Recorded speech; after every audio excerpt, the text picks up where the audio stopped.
Glucagon-like peptide-1 receptor agonists, specifically semaglutide, are highly effective clinical tools for achieving rapid glycemic control and weight reduction in patients with type 2 diabetes.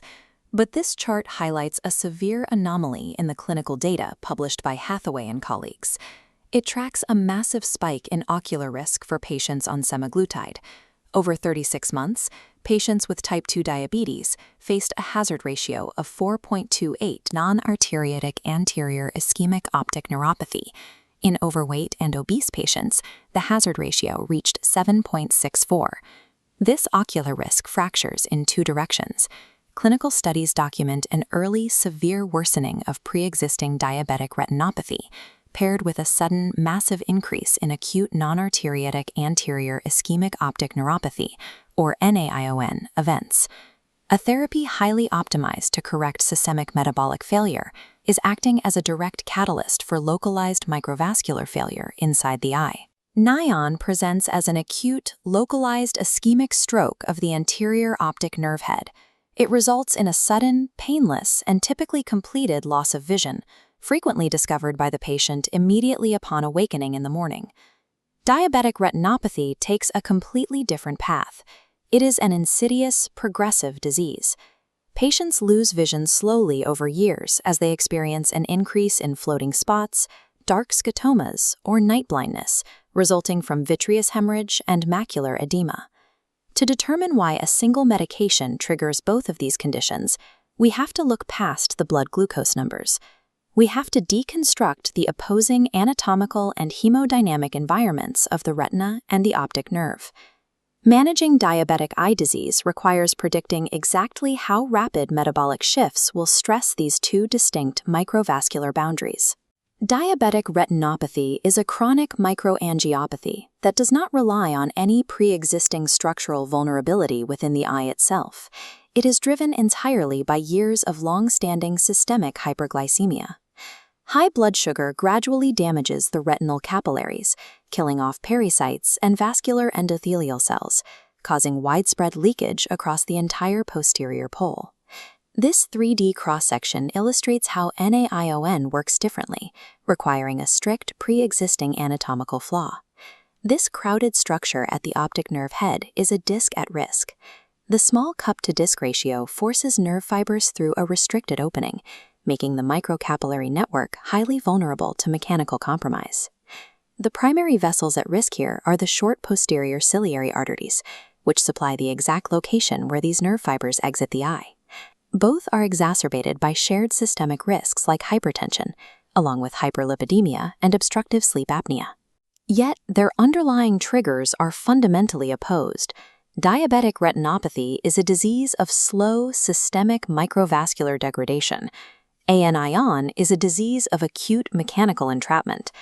Clinicians rely on targeted imaging modalities, specifically fluorescein angiography and optical coherence tomography, to map these distinct pathologies. This split-screen simulation compares the two. Left, fluorescein angiography tracks ANION, showing delayed segmental optic disc filling, with completely normal filling in the surrounding choroidal circulation. Right, diabetic retinopathy shows widespread capillary non-perfusion and active fluid leakage from fragile, newly formed vessels. High-resolution optical coherence tomography isolates the structural damage. In ANION, OCT quantifies the severity of acute axonal edema in the retinal nerve fiber layer. In diabetic retinopathy, it measures central subfield thickness to diagnose diabetic macular edema. Misinterpreting these diagnostic fingerprints leaves patients exposed, particularly when aggressive metabolic interventions are introduced. To understand the GLP-1 paradox, we look first at how a rapid drop in blood glucose impacts the retina. A swift decline in blood glucose disrupts local autoregulation, causing a sudden spike in retinal hyperperfusion and elevated venous pressure. This increased blood volume slams into vessels weakened by chronic diabetes. The hemodynamic stress blows out tight junctions, forcing fluid to leak rapidly. The early worsening of diabetic retinopathy observed with semaglutide is the direct result of subjecting a fragile, degraded microvascular system to sudden hemodynamic strain. Over in the optic nerve head, the mechanism changes completely. Here we see a 3D model of the rigid scleral canal. GLP-1 receptors present in the optic nerve activate endothelial nitric oxide synthase when stimulated, triggering a localized release of nitric oxide. Nitric oxide is a potent vasodilator, causing the local capillary network interwoven with nerve fibers to rapidly dilate. Because the scleral canal is rigid, this expansion creates a localized compartment syndrome. The swollen tissue forces inward, violently compressing the short posterior ciliary arteries.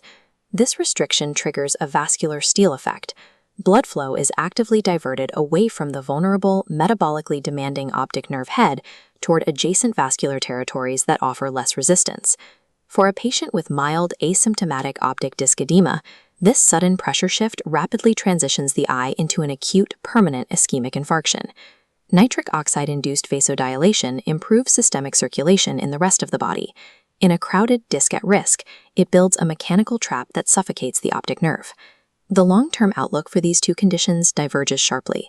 Diabetic retinopathy has a highly successful proactive treatment protocol.